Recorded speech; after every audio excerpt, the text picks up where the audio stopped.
Welcome to episode 2 of the Crossie Flash Show. Today we will be talking about my battles against Finbest, which very close battles. It's a really fun series to watch. Yeah, let's just jump right into it. So first matchup is probably one of my favorite matchups in the game, which is Greenskins versus Tomb Kings. I don't know, it's just the two factions that are practically very even.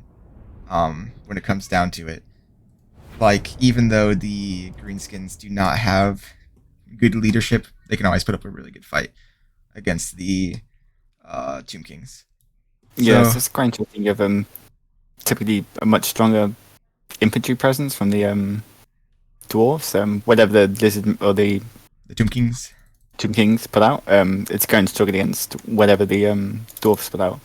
But the constructs that the Tomb Kings can field can swing the battle either way depending on how they're used. So yeah. Okay, so let's talk about the Tomb Kings first. First, we got a cardinal sin here. Even though I was playing the orcs, never put your army in a straight line like this. Even a foot of gork could absolutely annihilate if they get bunched up. Like, those orcs don't have any spells that are like, straight across like Burning Head or anything like that, but still, this is like, never do this. It's always good just to get into the habit of just kind of like a Roman formation where like one unit sits slightly ahead, one unit sits slightly behind, just because then as the spell comes across, it's only going to hit like a limited number of units.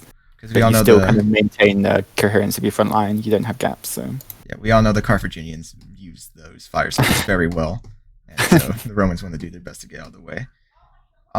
Okay, so we got skeleton warriors, basically just zombies. They're meant to hold the line.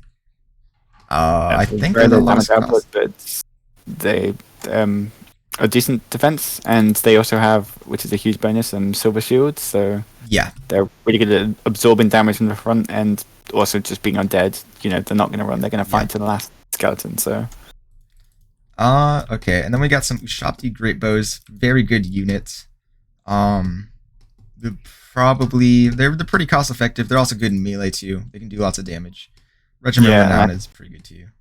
I think in this matchup as well, they're particularly strong. They can be vulnerable if the enemy can snipe them before they get in range. So they've got kind of longer range than normal missile units, but lower than most kind of cannons or something. Whereas that's not something you have to worry about with the orcs. So they're pretty much free just to shoot at will. Yeah, unless you can close the gap and actually engage them in melee. We have the Sphinx of Uzbek. This is the second best anti-large in the game. It is very good. It can usually take down any anti-large or any large. It's going to have some problems this game, but usually it is amazing against any large whatsoever. Cav, anything, will absolutely decimate it. Very good unit. You can usually always get value out of it if you got a faction that's going to bring large units. We got a War Sphinx. I think against orcs, it's very good against infantry. It can go and demolish. Good disruption. It's highly armored, so kind of your basic frontline orcs are going to struggle. High range units like black orcs with actual armor piercing will maybe be able to put up like more of a fight, but for clearing out like regular just kind of chaffy orc front lines, it does a job. We got some Necropolis Knights with halberds. These are good. I think they're the best anti-large cavalry in the game. I think they can that or the Perpetual Stalkers are really good too. I don't know if it's your best bet. If you're already bringing the Sphinx of Uzbek, I feel like it'd be better to bring something that can more complement anti-infantry. I don't know if he was expecting more large to be here overall, but I don't know. I think they're a good unit. I'm not sure if it's the best idea to bring them here. Yeah, so it's decent. I think they are quite expensive though, so you could potentially get better value from bringing maybe 3 Negatara Horsemen or something. When you bring one unit like this, it just takes one bad engagement and you've lost so much value. So, another thing that would have been really good for him to bring would be a Casket of Souls. Casket of Souls is a really good artillery piece. And especially, it will absolutely chew up any infantry coming at it. So, like, he could have got rid of that and got, like, a Casket of Souls or something like that. For the Lord, he brought Archaon the Black. So, Archaon. I think he's a okay Lord. So he's another one of those kind of spellcaster lords which are expensive with magic. It saves you the money of needing to bring a separate like spellcaster, but it does mean that if I think engage them in melee, then and they lose, or if they die, then you've lost a huge. And he doesn't really have a lot of melee attack or melee defense. Like 30 melee attack, 36 melee defense. That's gonna It's a chariot that has to be used kind of like a stereotypical chariot. If it gets bogged down, he's going to take damage. So I wouldn't really recommend if you're gonna play the Tomb Kings. I wouldn't really recommend him. I mean, is he Lord of Shadows or Lord of Death? I think he's Lord of Death, I believe. Archaon. Yeah, he does. So one of the benefits of him is that he just gets some nice summons, I believe. We can bring skeleton warriors up, so we can supplement his front lines quite well. Yeah, but I would say bring either Cetra's really expensive, but if you can use him right, he's really good. Or the Hierophant, the guy on the Casket of Souls. I forget his name, but he's also pretty good. In general, the Tomb Kings don't have the best spell casting. They got the short end of the stick. Like the Lord of Nahikara, not very good, and Lord of Death, it doesn't really have any spells that really make it shine. Yeah, I think I definitely prefer Lord of Nekatara. It does have a couple of spells which can be situational, so some nice little buff spells. And there is a Vortex spell which can work against blobs, but it's definitely towards the lower end of the power scale, I'd say. Yeah. So that is the Tomb King army. Let's look at my army with the orcs. And so when you're going against, remember, as I said before, the Warhammer it's a game of matchups, and so I love this matchup because it's very even. But I feel like I built my army better to fight the Tomb Kings than he built an army good to fight the orcs overall. Like, how do I put it? When you're going against orcs, it's a rush army. Orcs are rush. They're gonna come straight in, and they want to win the battle as quickly as possible. They don't want it prolonged overall, if that makes sense. And so I know Tomb Kings are going to bring large. You got, the Sphinx of Uzbek, and you got a Chimerian War Sphinx. And you got, your constructs. So I don't really know I'm trying to figure out how to put this into words. But overall, I think Finbest could have built his army a bit better to counter. Yeah, I think he's got a lot of anti-large here, but large isn't generally your problem with the dwarves. It's the infantry. I think he needs just some more kind of clearing power, just either to get rid of the meat shield to the orc boys, or to deal some damage to the black orcs, which are. And he has one of those in the War Sphinx, but overall, we'll see how the battle goes. But so for what I brought orc boys. Orc boys are they're meat shields. They're basically just marauders. They go in, absorb the charge. I brought some orc big guns. Big guns are good at fighting large. 2 of them. And then I'd say they're a pretty decent unit. I would never usually bring them. Usually I'd fill up ranks with more orc boys, but due to the situation of Tomb Kings, fight large. I got black orcs. So I have 2 units of black orcs, including the Regiment of Renown. Black orcs are really, really, really good. They're a really good unit. Like, very high tier on the infantry scale. They can deal a lot of damage. They have high armor. They're a good unit. And then the Crimson Killers, especially, they are a pretty special unit because in normal Warhammer, one unit attacks another unit. So one orc goes over to a skeleton, bonks him, kills him. Crimson Killers, they have a sway attack where they can attack multiple units in front of them. So this guy right here, 3 units in front, 3 skeletons, chomps them down. So Crimson Killers, very good unit. Yeah, if they get into combat with any infantry unit one-on-one, they'll win outright just because of the spread damage. It's Yeah. It's kind of like a mini version of like the Lord's attack. So Yeah. And then the Ragnarok Queen, probably my favorite orc infantry or orc monster. Best. So as I was saying before, the Sphinx of Uzbek it's the second best anti-large. This straight up best anti-large in the game. It has poison attacks. It can summon spiders. It can, just in general, like one-on-one, any large unit, it summons spiders to help. If it uses all its abilities, it will win hands down.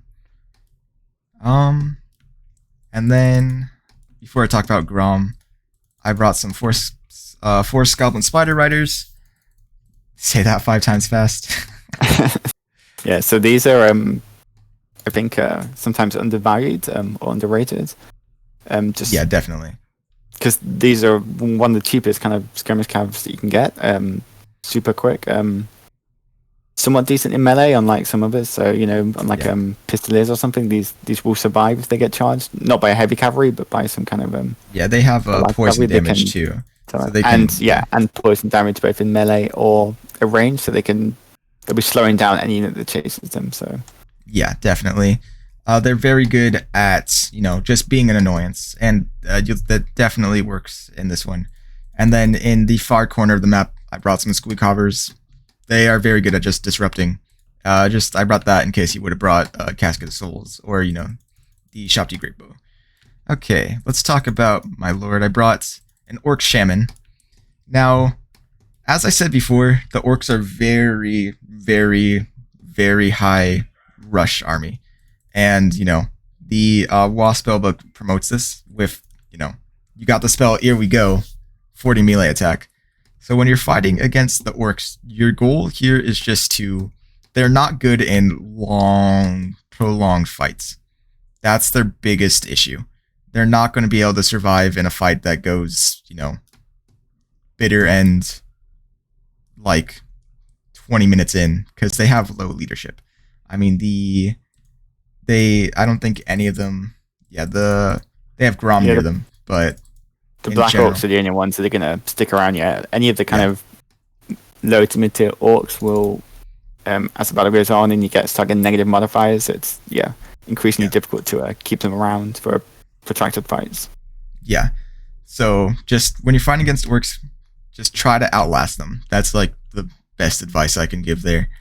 Get infantry that can hold the line, and that will make it extremely difficult for the Orcs to break through and really deal damage to your balance of power to get that army loss. And then Grom. Grom is probably my favorite Orc Lord. He is he's just fun to use, man. He has some really good abilities. He has the great one is he that gives plus 24 melee attack, plus 30% base weapon damage, and 16 leadership. A Lucky Banner, which gives him 40 melee attack, and then his Axe, which gives him some very high armor piercing. So use that with Here We Go. You can get him, and like the Wah, you can get him up to like 160 melee attack, which can, annihilate anything in its path whatsoever. So I know the other huge thing with Grom is he has just a passive regeneration. Oh yeah, so along with being on a chariot, so being kind of hard to pin down anyway. If he gets away, you get a good engagement, you kind of whip his health away. But if he gets away, his health's just gonna be slowly ticking back up. And for the Orcs in particular, who don't have access to kind of a Law of Life or something, that's incredibly strong. Having like a Lord that's able to kind of last long into the fight and remain at decent strength. Exactly. Okay, I'm going to press play in 3, 2, 1. All right. So, realizing what the army is, and then, Spider Riders moving up. You see, as I press space here, you see immediately skirmish units, putting them in a way that one's going to be hitting on the flank and one's going to be going behind. Squigs are moving up, and as I said, Orcs are heavy rush, so I'm just going straight in, doing my best to put the pressure on him, make him try to deal with things coming at him from multiple different angles. The Shopti Great Bow are doing some really heavy damage to the Spider Riders. What are you gonna say? This is one of those things where every shot they have that it goes against the Spider Riders isn't going against something else. Yeah, exactly. So, you know, Spider Riders, I think, are 450, 550 cost. They're not much at all. I think maybe a third, or at least less than half of the Ashanti cost. So every shot that they can force or that they can draw away from these other more valuable units, you know, the frontline units, in particular the Black Orcs, is very valuable. Something I'm doing, I'm making a mistake of being a little too reckless with my Shaman, but he's not really trying to take advantage of that. Yeah, but you're completely right. All those shots that went into those Spider Riders, which are gone, could have gone into the Blackworks, and they would have done a pretty decent amount to the Blackworks too. And another mistake here is, I'm sorry. Oh no, yeah, I was going to say another mistake here was the Skeleton or the Tomb King player rushed forward into the melee fight. Mm-hmm. Typically, especially when you've got kind of the range advantage, what you want to do is prolong the skirmish phase for as long as possible. Like, yeah, just run backwards. Like, let your Ashanti take a few more shots. Make sure you get the value of their ammo. Like, yeah, if the battle's going on now, like they're all engaged in melee. Like they're not shooting. Like they're decent melee combatants. They'll win the fights they're in, but it's not an effective trade. Another thing that's and going all on this time, the Orcs are just chewing up the meat shields of the front line. Like these free fights just going to be over in no time. And then another thing that's going on is these Spider Riders here. So the Ushabti could be doing really good damage right now in shooting, but they're fighting 450 Spider Riders, which is not going well for them. On the right flank over here, we got the Arachnoid Queen fighting the Sphinx of Respect. I dropped an Here We Go, which increases the melee attack to over 100. A shit ton of damage there. And, like, pretty much, when you got a unit with over 100 melee attack, it's not good for you. Also evident on this flank with the Arachnoid Queen versus the Sphinx of Respect. You can see the little hatchlings just around the floor, and a lot of the attacks from the Necrosphinx and the Necropolis Knights are being targeted on these spiders rather than on the actual large units. So they're wasting a lot of damage attacking this chaff summon unit, whereas if they're allowed to just focus down the Arachnoid Queen together, they'd be able to defeat it. Yeah, they'd be able to win. As it is, she's barely taken any damage, and the Arachnoid and the Necropolis Knights are almost wiped out. Yeah, it's another thing that makes the Queen so strong, is those summons can really help her out with, as you said, damage. And as they're focusing now, you see that she's definitely starting to take more damage from like almost full health down to nearly half. Where is... Oh yeah, there he is. This is... Archaon's pretty much just stuck in this is a blob of infantry. You got an Here We Go down. Where Archaon stuff is, yeah, that's... doesn't have the biggest mass, and other units, like particularly like Black Orcs, aren't the easiest to kind of shove through, so... Yeah. He gets bogged down at this, he's going to take damage. Yeah, you got big guns with... oh, well, it was gone, but they had like nearly 80 melee attack. Crimson Killers came in. I think we're about to see a summon here to try to get him out. Yeah, we got some Skeleton Warriors popping up. I should be sending those Orc Boys in because they're not out there. Oh, there we go. I'm finally sending them in. The War Sphinx is fighting Crimson Killers, and Orc Boys are Black Orcs, and is so this winning. But yeah, it's a decent engagement. But again, this is where if the Skeleton Warriors were engaged at the same time here, they could absorb a lot of the damage. Right now, like every attack from the Orc Boys and every attack from the Black Orcs that hits this unit or is targeting this unit. Yeah. Whereas if there's skeletons or something in there, they absorb a lot of damage. So it means your big damage dealing units can last a lot longer. Yeah. He tried to focus down Grom with the Sphinx of Respect, but that's where the Spider Hatchlings came in. Stop him from getting any further. This has kind of turned into a mess as time has gone on, but and those great bows are finally... It's way too late, but they're finally doing what they should be doing and firing into these Black Orcs and helping out the War They'll get really good value from this trade. They've got Black Orcs are big targets, and these have armor-piercing missiles. So every shot they do is going to do a good amount of damage, but the damage typically has already been done. You know, the front line's already been won. They've whittled away a huge amount of health from this War Sphinx. Yeah. Definitely shows the strength of disruption, and something you should always try to, do, especially against a faction like the Tomb Kings, who have really good missiles, like the Ushapti Great Bows. When they're out of the picture and they're fighting, spider goblins, that's not a good use of what they could be doing. Yeah, and then I think Grom is trying to chase down Archaon. Yeah, this is 2 units of identical speed going for a bit of a run. I think Grom eventually gives up, but... Yeah. There you go, the Ushapti Great Bow. And now Spider Queen's moving its way over to the other ones. And that War Sphinx is just surrounded by orcs as it just try to beat him to death. Yeah, and then... Just a mop-up operation at this point. Yeah, Grom's activated his abilities to try to finish Archaon. And you got 3 Tomb King units left, which are rapidly losing health.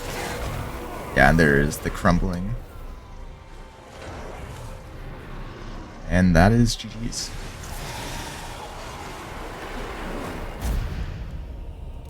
I think here the Archaon Queen, the Archaon Queen nearly did 3,000 damage value.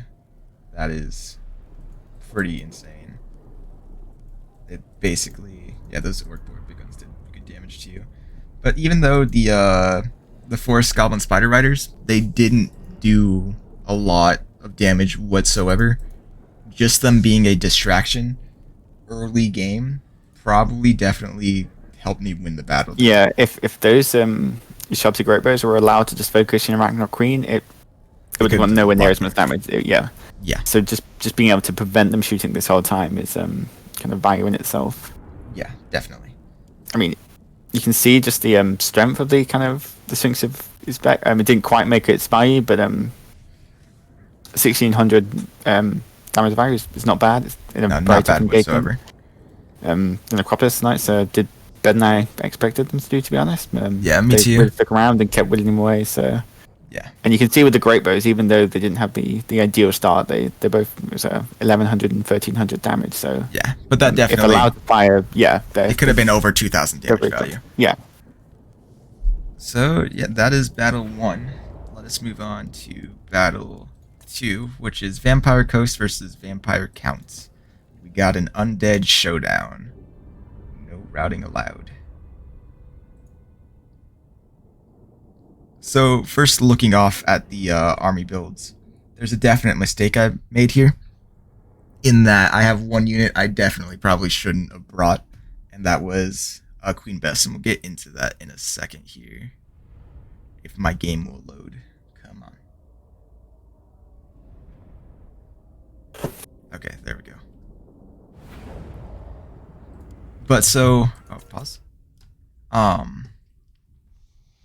When you, so undead factions are, they're not going to rout, right? And the main strength of the vampire counts comes not from their, infantry, not from zombies, not from Graveguard, or any of that, but it comes from your lord and any monsters or cav or special units you bring, like the Morris Engine, the Red Duke, the Terrorgeist, and the Blood Knights are the win condition here. Yeah. Like, without a doubt. Everything else is just kind of, like we say, to absorb damage and to absorb the attention of the enemy. Yeah. And while those other units do the damage. And I fell right into that snare, and I brought Queenbest. And Queenbest is an amazing artillery piece. Like, really, really good. Accurate. Has 450 range. Really good missile strength. But what damage is it actually going to be able to do here? Like, zombies aren't going to be able, if it'll kill zombies, good job, you killed zombies, but, even like 100 gold unit is, it's barely worth the ammo that it's firing, even if it wipes out the entire unit. So for a unit that costs, I think, 1,600. So would have benefited me if I would have brought like maybe either another depth guard or some more deck gunners, or maybe something to protect my flanks a little bit better, something like that. But anyway, let's jump into army builds and stuff like that. So starting off with the Vampire Coast, pretty standard build I brought here. You got zombies to absorb the blow. They're just there to die. I think I put my units a little too close here, but yeah, I think the zombies could have been put a bit further ahead, so the deck gunners they have decent range. So having the zombies engage, 80 meters ahead is still fine, and it then gives you extra time to react if the enemy does kind of make a break through the middle. Yeah, I also should have probably positioned on the hill, but whatever. We got some deck gunners, and deck gunners, they are really good if they can get to fire. The problem is they have 3,000 health and 32 units. So like they have really strong missile strength. I mean, 66 missile strength is very good. They have really good range. I think they outrange any other gunners in the game. And they can just in general do really good damage, but you gotta protect them. If you do not protect them, like they one cav charge and they're done. They're out. Yeah, the melee stats on this game on these units are like Scave and Slave levels. Like I think less 5 than and 10, Scave and like, Slave, 5 and 10. Yeah, they're not gonna do anything. They'll be completely wiped out like in a split second. So it's if you bring these, like they're not the cheapest unit, so it's imperative that you protect them if you want to get any value from them. Like even a Scave and Slave charged into them, they're gonna die. And then I brought 3 Depth Guard with pole arms. These are a really, really, really good unit. Like, really good. They can do amazing damage to large units and just normal infantry in general. They have really high melee attack, really high melee defense, weapon strength, armor piercing. They are very costly, but if you can use them effectively, which you usually can, especially against someone like the Vampire Counts who focus a lot on those large units, the cavalry, stuff like that, you can get your value out of them. And then also a regeneration on all of them if they're it's not quite a base regeneration, it's the hunger, so it only goes off when they're engaged in melee. Mm-hmm. But it's still like incredibly strong. It allows them to last much longer engagements. It especially when they're fighting like other infantry with kind of lower weapon strength, it allows their actual models to stay alive for a lot longer. So it's just another strength for them, really. Then I brought Queen Best. We already talked about her. Very good unit, not good against vampire counts. And then I brought Silostra. Silostra is the Lore of the Deep is extremely strong. A very, very strong spellbook if you can use correctly. It has really strong summons. It has what's it called? Let's find it here. There it is. Vengeist Revenge, which is probably the strongest spell in the game and can absolutely wipe any units in its path. It will demolish like multiple units at once. It can win you a battle. The magic damage from this, it's very strong. Yeah, the problem with it is it takes a very long time to get up, and then even after it is up, it still doesn't fire. It still takes a couple seconds. Silostra herself is a very strong lord. She can do lots of damage to infantry. She's not the strongest against large units, but overall, she's a solid pick for a lord. For those just summons. Incredibly hard to kill, which is one of the big things. So unlike in the previous games where like Archaon is a little bit squishy, techless, although on the Arcane Phoenix isn't too bad. He's somewhat squishy. Silostra is just incredibly hard to kill. Yeah, nearly 10,000 health there. 10,000 health, 150 armor. So yeah. Okay, let's move on to the vampire counts here. So vampire counts are a very strong faction. I think their biggest problem though is they are very predictable. I mean, this is like the absolute base of a vampire counts army. Limited number of rosters that you can have that are kind of usable. Like a person who's played the game and played like 10 MP battles and has fought against vampire counts can probably predict this army. I mean, you got your baseline of zombies. You know, they're just there to die. They only cost 100. Always bring zombies. I mean, no reason not to. They can do a lot of damage. We got so on in the forest we got some blood knights and some. Oh, I've actually never seen these before. Some black knights, lances, and barding. These are Black Knights themselves, I would say, are not the strongest units.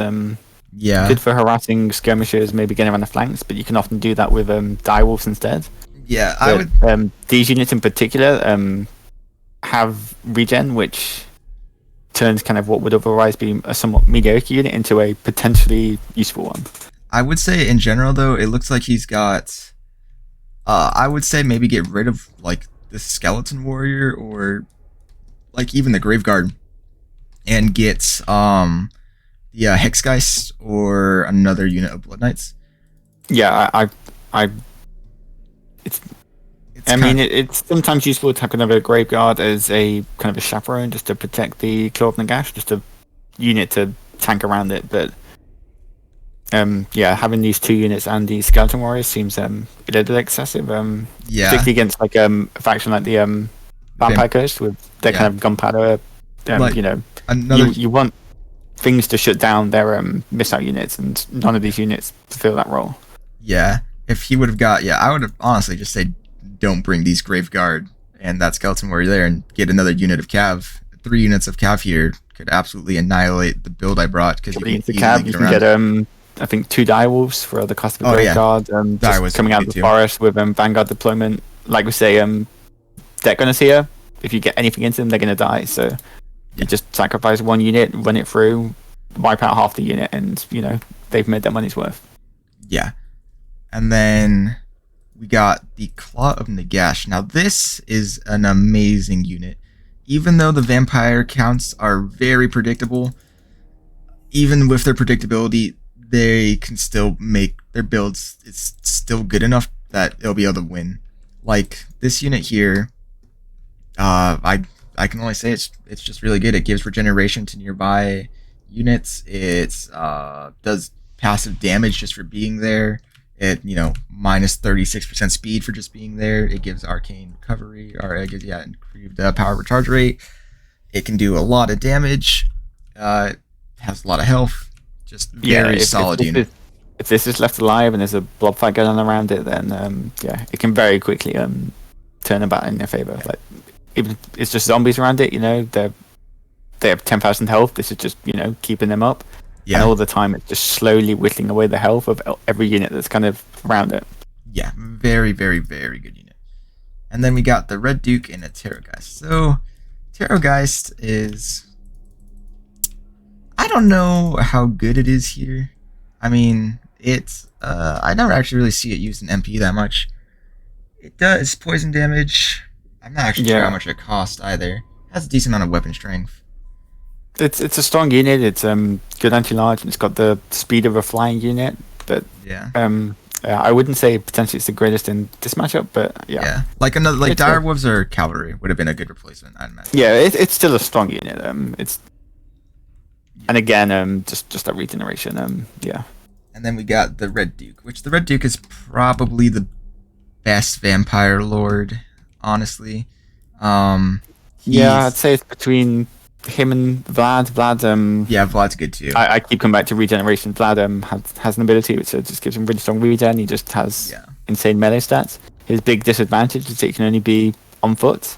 Yeah, well, so you have to kind of build your army around it, whereas Red Duke can go on a dragon. It's I think both have the lore of vampires. That's right. And lore of vampire it is pretty solid. Strongest in the game. I think it's incredibly strong. Yeah, it has regeneration. The Wind of Depth, amazingly strong spell, like better than Burning Head, and just wind damage. Yeah, the one downside is the again a bit like the Lore of Deep spell. It has a slightly longer charge up than some of the other wind spells, like Pendulum or Flaming Burning Head. But if it goes off, it does a lot of damage, and unlike those, it's also a very quick spell. So if they don't spot it at the start, they're not going to be able to get out of the way once it's been cast. So yeah, Yeah. it's a potential game winner just by itself. Yeah. Okay. I think that's everything. Let us start the game in 3, 2, 1. So starting off here, I see, oh man, okay, I'm not really well deployed. I need to move. And that would have helped if I would have been a bit brighter and put my stuff on the hill. So just deployment, very important phase. Don't kind of skip it over. Don't mindlessly do it. Can cost you the battle, and I think if I would have deployed a little bit better, I could have had a better chance at winning. Yeah, that's that. Finbest. Yeah, so there's two ways you can play this here. Is when they're redeploying here, is that you redeploy and try and just keep this kind of thing in the middle, this lake in the middle. But deck gunners have kind of they need a direct line of sight, and it's quite like a low arc of fire. Yeah. And so these trees will make that very difficult. They'll absorb a lot of the fire if they try and screen around this feature in the middle. Yeah. So yeah, I think going up on the hill, like giving yourself the ability to shoot down and over the head of your unit, so you can keep firing the whole time, even when they're engaged, is it's the ideal scenario here. But. And Finbest is playing this good of he's sending his dragons on the flank, which I see, and I start to panic about that, because if he can get on my flank there, then at that point it's GG's. He'll be able to easily take out all my deck gunners. So I tried to redeploy on the hill here. He's sending his Blood Nut. I actually don't see his cavalry till very later in the game. He's using them pretty well, sending them around in the forest, advancing up with his zombies. And so another thing with this redeployment is this whole time this Queenbest in range. Shooting. Yeah, which hurts a lot. In an insane range. So yeah, you want to be making the most of that. Yeah, definitely messed up on that part, and I think I start to realize it here, and like, oh, okay, no, I need to actually start shooting. So, finally got redeployed, and we'll see how much damage Queenbest can do. I see these units back here, and I start firing on them. Sooner or later, the cannon will go boom. Oh, I never realized there's a zombie attached to it. Oh, there we go. Okay. So as it fires, it's gonna land down here and do a ton of damage to the Graveguard. But yeah, it did half the Graveguard damage in one blow. The problem is the win condition of the vampire counts is not its infantry. The infantry is literally just there to tank. The main damage is the Red Duke. And it's a similar issue with the deck gunners here. They're firing into zombies, but Yeah. If a unit of zombies is wiped out, it makes no difference. There's two targets right behind them. Yeah, I should Terrorgeist and the Red Duke that he that could be should be firing focused. at right now. Could be picking off. Yeah. Yeah. This was well played here. So the Terrorgeist tried to use its breath spell. He dodged well with one. We're going to see the Red Duke, I think, come in with a second one on the other pole arm here. And this is much better. You see how the unit is kind of lined up, and he could shoot down a line. It allowed it to take off maybe a third of its health there. So, and we see also here the cavalry starting to move in. My flanks are completely exposed here. It was slightly unusual engagement, and he charged straight into the depth guard here. Yeah. Maybe just want to bait them out or something, but I think actually committing to the charge was a mistake. Yeah. And both units have regen, so it's potentially not disastrous for either. But it wasn't. And I made a huge mistake there. I moved over my Bloody Reaver deck guard, which could have annihilated those Black Knights, but instead they got straight into the back of my deck gunners. Along with this, I made a summon. I summoned the Black Knights Errant, which are the Damn Knights, which are a decent decent cav unit. They can do some damage. I should have summoned them back here instead to try to, help my back line. I make another summon here to try to save the situation, but those deck gunners absolutely annihilated. Also, the summon got canceled because I started moving Silastra. But yeah, and here comes the spell here. I'm just desperate to try to get rid of these, he does somewhat dodge it, but some of them are still pinned down, and you can see that it can just pick off a decent number of Blood Knights there, which is But what it also does is nice. it really hurts my. I did some damage to my Bloody Reaver deck guard, which definitely hurt me in the long run there. I took out the Black Knights, but didn't really matter. All my deck gunners at this point are basically annihilated. Very bad for me. Those are part of my win condition. I still have some which are now shooting at the Terrorgeist, which I should have done much sooner. But you see, those Blood Knights are going to charge straight into them before anything can reach. Or no, he's going to back off of them. I make another pretty big mistake here, is that I charge my my Death Guard into the Grave Guard, which they should be, I should just left that to the zombies. I left that to my zombies or whatever and try to protect my last deck gunners. It's a fight that they'll win, but it's not an effective trade for them. The Grave Guard are quite tanky, even if they don't do a huge amount of damage themselves. Yeah, and while that's happening, my deck gunner's completely gone. Finbest shooting into Graveguard, but at this point doesn't really matter. The battle is not looking good in my favor. As a couple more nice breath spells. There's this bunch of Depth Guard and deck gunners in the middle here. With some dying Blood Knights, and got some decent value there from I think there's another breath spell coming in again. Finbest used his breath spells very well, and it took out my the Depth Guard cost 1,000, 1,200, 300. Very high cost unit. You need to get value out of them. But see something now that was kind of missed earlier. The Claw of Nagash was left in the backfield for a long time.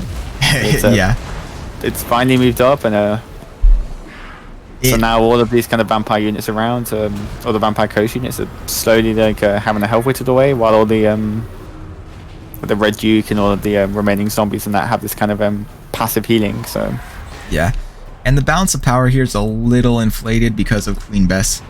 Queen Bess gives a huge amount of balance of power, but it's really kind of useless right now. I can shoot into zombies, but that doesn't matter because, like I said before, the win condition of the vampires is, the Claw of Nagash, the Red Duke, and the Terrorgeist, and the Queen Bess is going to do nothing to him. I think some more breath spells are going to be coming here. Silastra trying to get the Claw of Nagash, and the Claw of Nagash is one of those things I should have, with my deck gunners, if I would have deployed on the hill, I definitely should have fired at that. It would have done a lot of damage. Target for them, Yeah, but just a misuse of my deck gunners and what I could have done there. Got another summon. The Rotting Prometheans coming in to try and, take out that Claw of Nagash, try to take out the Terrorgeist. I still have these, DCF Guard could definitely be in a much better position. Dogs are barking, I'm sorry. The Death Guard could definitely be helping over here in this main mosh pit, because they're anti-large, and basically the only thing left that's still going to do damage, they're still winning him, are those anti-large units. So I start running them over now, but they've already taken a decent amount of damage from those. I think this late game scenario here is where the Claw of Nagash really shined. It's a potentially even fight. You have the Red Duke and Silastra, these although only temporarily summoned units, but the Rotting Prometheans can do decent damage, and the Terrorgeist is almost dead, but it's Terrorgeist is having its kind of life prolonged, while all these other units are just, especially the chap units like the zombies and that, are just all this time just eating away at them. Like if the Claw of Nagash was dead and it was only the Terrorgeist and Red Duke with these Depth Guard coming in, probably would have been able to win that fight. But due to, that Claw of Nagash giving constant healing, constant, taking away of health, they can come out on top. Terrorgeist will go down here, but the Red Duke still at half health. Silastra is not going to be able to fight that and the Claw of Nagash at the same time. It's starting to get leadership problems with the army now, and seems generally just a matter of time. The Finbest units just I'm not sure what they're doing in the background there. Just kind of chilling. Yeah. Bit of a mosh pit going on there. Yeah, what are they? What the heck? They're just kind of dancing around. Yeah. Now it's just giant. You know, we have a only in Warhammer situation where we got a dragon fighting a giant crab. Also, I don't even know what the more like a chariot undead thing. Who knows what the more something is. Some dancing ghosts around the back, you know. Yeah.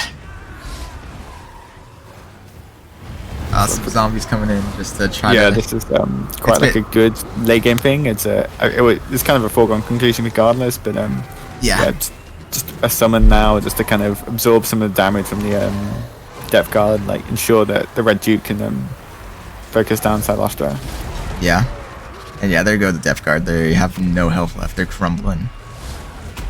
And yeah, I think this kind of devolves into Silastra trying to fight the Mortis Engine and the Red Duke at the same time, which she's not going to win. She's a very strong lord, but in a situation like that, it's going to be rough for her.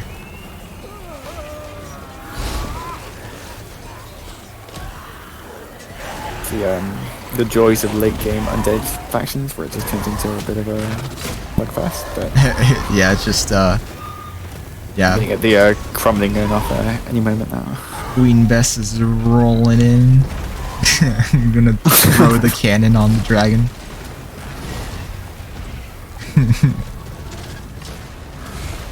Yeah, Silastra's taking almost down to below 1,000, minus 30 leadership. It's gonna start crumbling soon. And then as soon as that happens, yeah, there goes Silastra. She's dead. And then it's just Finbest who can't do anything anymore. Just kind of looks scary. It's getting pushed back by the Mortis Engine. Yeah, the zombies are crumbling. Their mosh pit of fun's over. Joined a suicide cult. And they're dead. So yeah, let's see. How much damage did the Red Duke do? Yeah, Red Duke did 3,000 damage value. Mortis Engine 2,000. Terrorgeist, that's another 4,000. And then the Mortis Engine, despite not being present for a large part of the battle, did in the end a huge amount of damage. Like the blobbing up around it is very strong. Typically, you want to try to pin it down with like a heavy unit of some kind that can stop it running away, and then focus it with with range units. So maybe use somebody like running Prometheans or something, you know, pin it down and then just have your deck gunners or something just fire into it and prevent that kind of Mortis Engine effect that can be so devastating. And something to keep in note here is Finbest did 22,000 damage, but 954 damage value. Like, did not pay it off whatsoever. It's not very useful in a fight like this. And my deck gunners too, only one did a pretty solid amount of damage. Like, this one didn't even get over 100. Yeah, two of them didn't even get over 100. So zombies actually did a decent amount of damage. Yeah, zombies against zombies, they both just the zombie pirate deck can have a slight advantage, but yeah, it's but if the rest of the army fails, then close battle besides all the mistakes going on. And then we got the final battle, the winner go home. This one is Warriors of Chaos against the High Elves. And this one's very it's very fun. I like this one.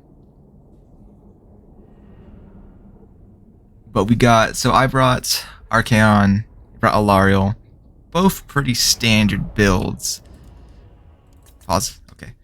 But so this is another pretty good matchup. I don't think either side really has an advantage here. Yeah, the High Elves can be potentially more versatile, but yeah, they do suffer. They don't have the Chaos infantry is better value generally than the High Elf infantry is going to be. Yeah. So yeah, there's some interesting trades there. Yeah. So let's talk about the High Elf army. So he brought the Keepers of the Flame. These they are probably the best anti-large infantry in the game. They cost 1,600. I want you to remember that. They cost 1,600. These things cost a shit ton. Like, you need to get your value out of them. Against Chaos, I mean, if I would have brought Dragon Ogres, they would have been useful, but I didn't really bring any large besides my cavalry. So here, they could be useful against Chaos, but here they're kind of at a disadvantage.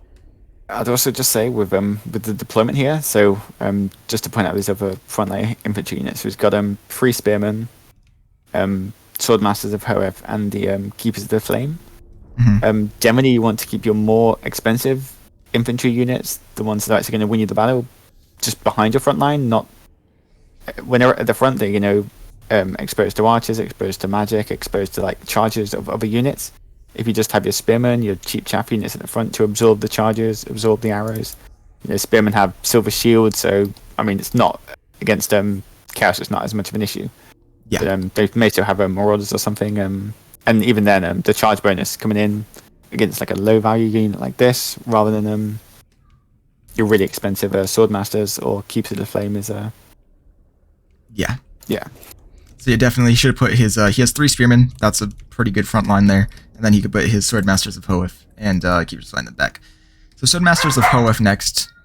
They are another really good unit. Very elite. Very high cost. One of those things you need. If you're going to bring them, you need to get value out of them. Here, they can beat any of my infantry 1v1. And that's another important thing to remember. 1v1, any of my infantry here is going to get absolutely demolished. Then 3 units of spearmen, good front line. They cost 500. They can hold the line. That's the whole point, holding the line. Yeah. They don't have particularly good damage output at all. Even though they're kind of an anti-large unit, it's the damage output there is still quite limited, just because their melee attack is so low. But at least while their martial prowess is active, so when they're above 50% health points, they have over 50 melee defense, so they will stick around. That coupled with just in general the high elves having high leadership, they're not going to run particularly quickly. Yeah, and then we got some Lothran Seaguard. So Lothran Seaguard are they're a pretty solid unit. I'd say they're pretty good. They're a hybrid unit between spears and missiles, and with the Lothran Seaguard, they will do pretty good against any cav that comes their way. I think the big problem here, though, is they don't have armor piercing. And Chaos is a very, very, very, very high armored faction. I mean, I brought Chaos Marauders, which have no armor whatsoever, but my back line of Chaos Warriors, they're going to take no damage whatsoever from the Lothran Seaguard. So, usually I'd say they're a pretty good choice, but here, when you know the situation of high armor of the Chaos has, I would say they're not the best choice. What do you think, Crossie? That's pretty accurate, yeah. And I'd also say the Chaos is I think bringing just slightly cheaper archers and just another spearman is just generally more effective, provided you have like some kind of screen, something to keep the enemy like out of your back lines. Yeah, I think archers are just generally better value. Like although they do have decent melee stats, it's not what they're there for. And if the enemy engages them, they're not using their bows. So I think if that's happening, you've already got issues. So yeah, definitely better to invest in more screens than just normal archers. Yeah. So and then we got a Arcane Phoenix. Arcane Phoenixes, they're really good units. We got a pretty elite high elf army here. Yeah. This is one of the regiments of Renown, and I'm not 100% sure that the regiment of Renown is particularly worth it. I don't see exactly what this offers that gives enough value versus just a regular one. Yeah. They like, what does the? So I know it has rebirth. It can come back. It has immune to psychology, Ether Storm, fiery rebirth. Attuned to magic. Yeah, I would say just bring the normal one. Honestly, I don't think it's that much different. I mean, it's prettier. If you want aesthetics, bring it. But overall, just bring the normal one. Okay, then we got. Before we talk about the Lord, we got some Tyrannac chariots. Here, another kind of questionable choice. I mean, they have no armor piercing. That's the biggest issue here. If they had armor piercing, I'd say yeah, good choice. But here they're just going to get, none of their missiles are really going to do that much damage. Even though it has high 124 missile strength, that's still only 2, 4, 6, 8 guys shooting those missiles. And if it has no armor piercing, I don't really see. Yeah, these are something that I generally like to look at on paper, but whenever I'm looking at the F against stats, they're good for mowing down kind of chaff, like infantry maybe, but it's very hard to get your values worth. Like if the enemy focusing down with missiles, they'll lose a missile engagement. If the enemy gets their cav into them, they're going to lose, and they're super micro intensive if you want to get use from them. So yeah, if you've got strong micro, then you could potentially get the values worth, but yeah, it just takes one mistake, and that's they're 1,000 gold down the drain. Okay, on the right flank of the elves, we got Rihagara's Pride, some white lions of Cheris. These are a very solid unit. They are pretty fast. They can mow down skirmishers, infantry. They have an ability that makes less leadership.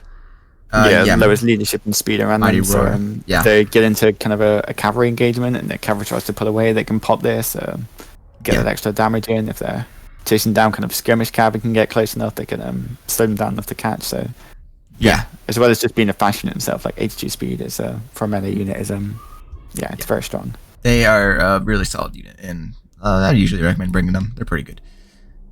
Okay, so now onto the High Elf Lord. We got Alariel the Radiance, and she is a very, very good Lord.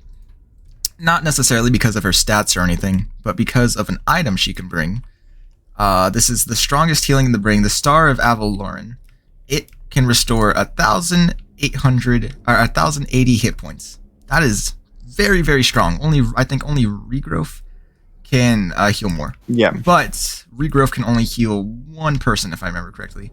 This one, if you put it in the center of an area, it can heal multiple units at a time.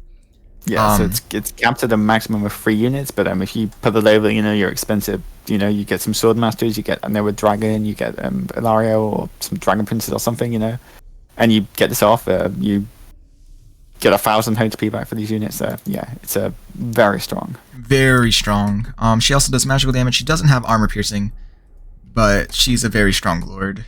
Her Tyrion, Teclis, all very strong lords in their own ways.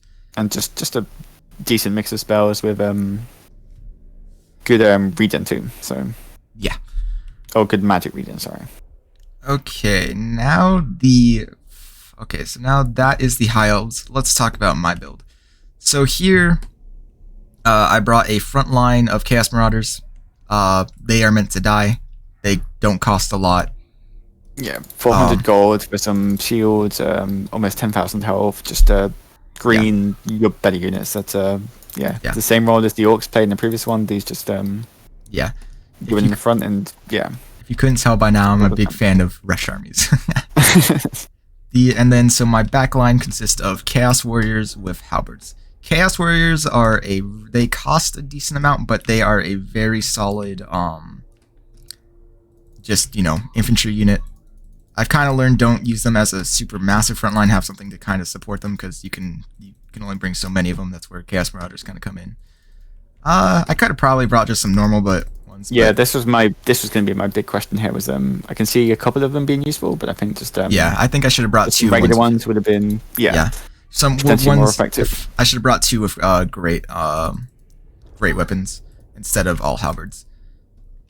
And yes, so that is my front line. On the sides here, I know when you're going against High Elves, you got to know that they have they're very elite, and that was something that went by my first. And they usually rely heavily on archers. Now here he didn't bring any Sisters of Avalorn, but that's what I was getting ready for. So I brought multiple Marauder Horsemen, and this is mostly just to kind of make him freak out. In that, okay, I'm being surrounded on all sides with missile cavalry that have armor piercing, and so that was my main choice for those. And I think these are some of the most important units for Chaos, because if Yeah. you don't bring some kind of Marauder Horseman, they have no other range, so you can Yeah. leave yourself completely exposed. Like the enemy has some flying units or some skirmish cav or something, and you don't bring something like this, they can just kite away from you for the entire battle. They can just fly over you and cast spells. Like they're like a ranged lord, like against kind of the Wood Elves or something. They can shoot with impunity from the sky. Yeah. So you need something like this. These are, while they'll never be the kind of the win condition for the Chaos, they can prevent you from looting, kind of thing, just by harassing and keeping the enemy kind of skirmishers or like flying units away from you. And then I brought my last main unit besides my Lord was the Swords of Chaos. These were another thing in my mind, just if he brought any archers, get around. These are probably the best melee cavalry in the game. They have a high melee attack, high melee defense. I don't like this unit. I don't like this unit at all. It's what's your big gripe with this unit? They have a low model count, but I think they're less effective in kind of engagements than, let's say, a Demigryph Knights or something, despite the stats they'll lose to Demigryphs. And I think if you're using a unit to harass skirmishers, then it's better just to go just cheaper. Just bring some Chaos Warhounds, just bring some Chaos Knights. Just go wider. Like, although these can do value, like they can only chase one archer unit at a time. If the enemy goes lots of archers and you can't, and then you get pulled different directions, you can get focused down. I just struggle to see them as kind of the most effective money or the most effective option for whatever it is, 1,800 or 1,600 gold. Yeah, they cost, I think, between 1,800 and 1,600. Yeah, those are some good points. Also, you could just not bring these. You can just bring Dragon Ogres, which are just incredibly strong. So. Yeah, Dragon Ogres are really, really strong. I think in general though they can work, and they worked in the situation I had here for. But yeah, probably some Chaos Lancers or something would have helped out a bit more if I could brought like 2 of them. But okay, now for the big man himself, Archaon the Ever-Chosen, and what we're going to learn from this battle is just how effective lords can be. So, Archaon is very strong. He isn't as strong as Tyrion in melee, and he isn't as good as a spellcaster as, Teclis, but he is a very high tier melee lord and a very high tier magic lord. He combines them both. He's not SS in either, but he's A in both. And what we're going to see, so he has magical attack. He has 78 melee attack and 500 armor, weapon strength, along with 120 armor. He is a tank, and he is very scary. If you see Archaon, focus him.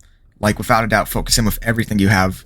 Because if you let him in the... we'll see what happens when you leave him in the battle too long. It does not get pretty. But, yeah, that is everything. Alright. I'm starting the battle in 3, 2, 1. Okay.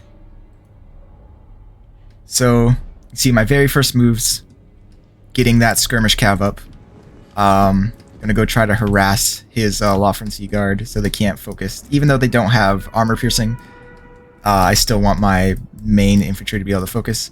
Something I should have done right away is, so a big mistake by Finbest here is he is sending his very high cost monster unit to chase down a 800 cost Marauder Horseman with throwing axes that has 360 degree fire range.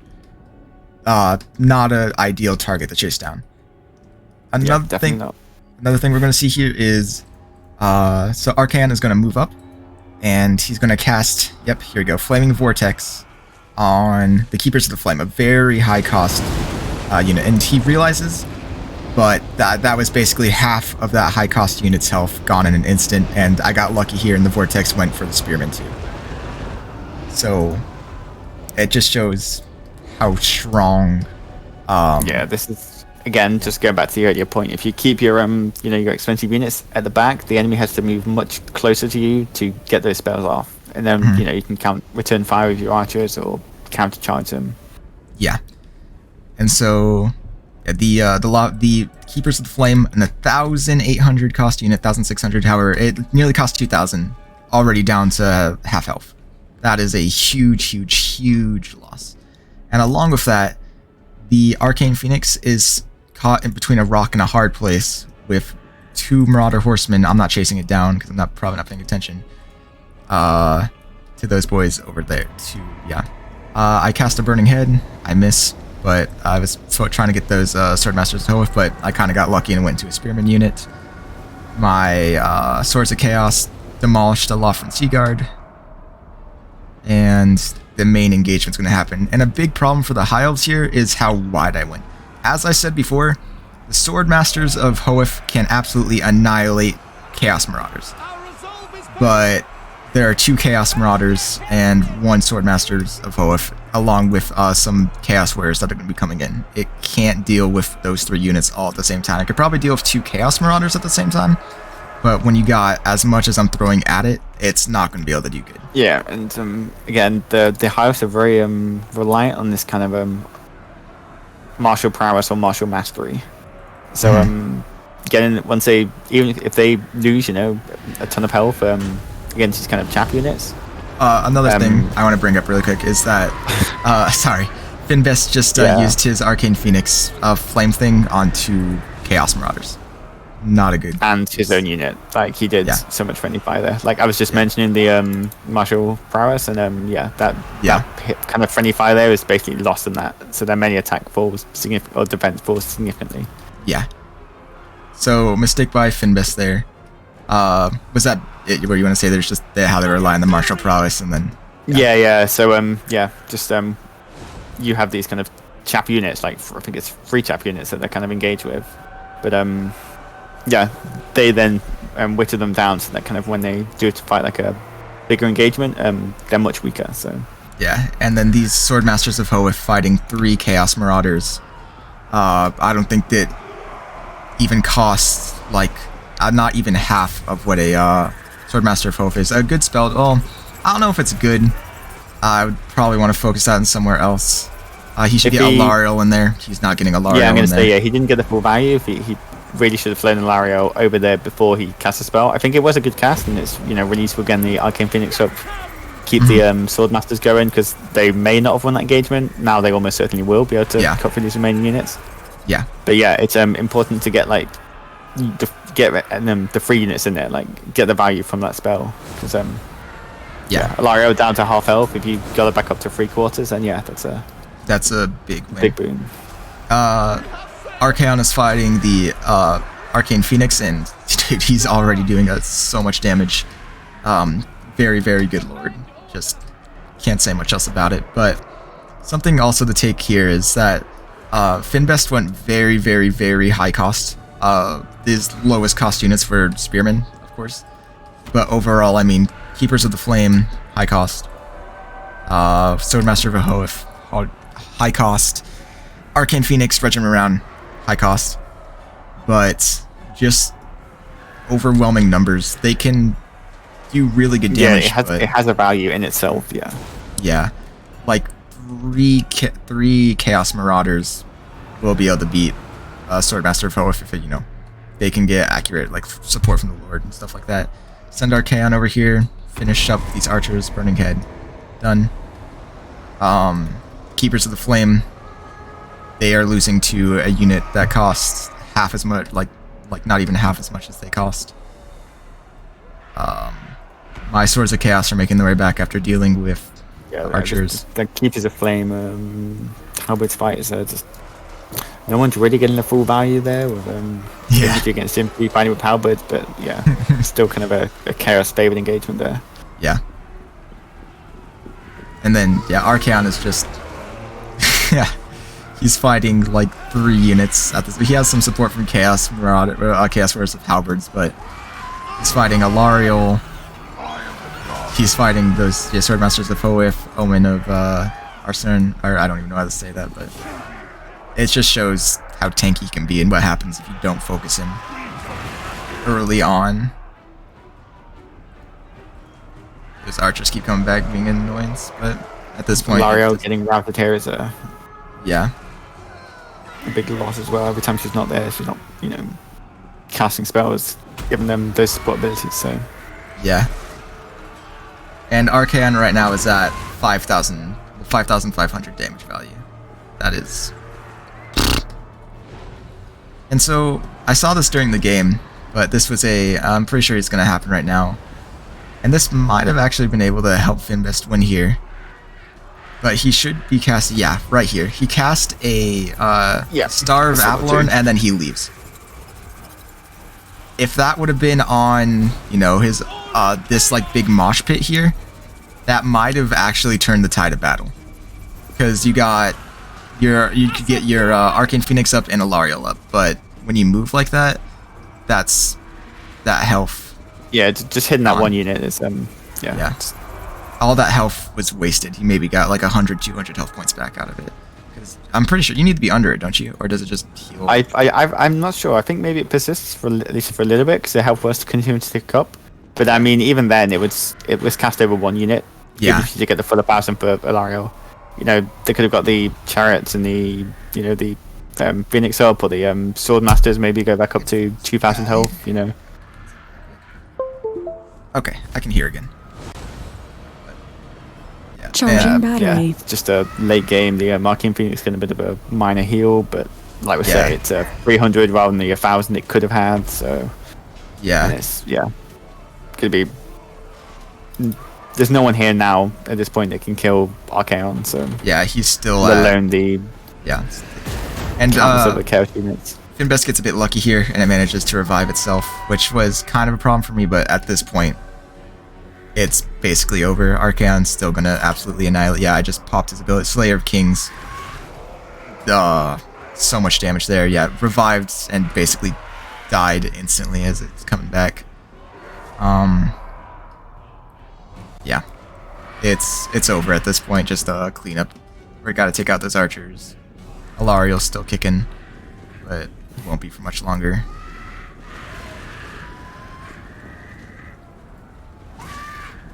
Yeah, the second two lands, he's gonna get wiped out. Yeah, these. Surprised it's not. Archaon is actually missing. Great engagement for the Swordmasters, but it's too little, too late. Yeah. This is the kind of battle they want to be in. Is your Swordmasters against the kind of high value Chaos units, because they'll trade very well with them, particularly with Halberds. They'll trade less well with just normal Chaos Warriors, but like any 1v1 engagement, those Swordmasters of Hoeth would have won, but it was never a 1v1. It was always them surrounded until the very end.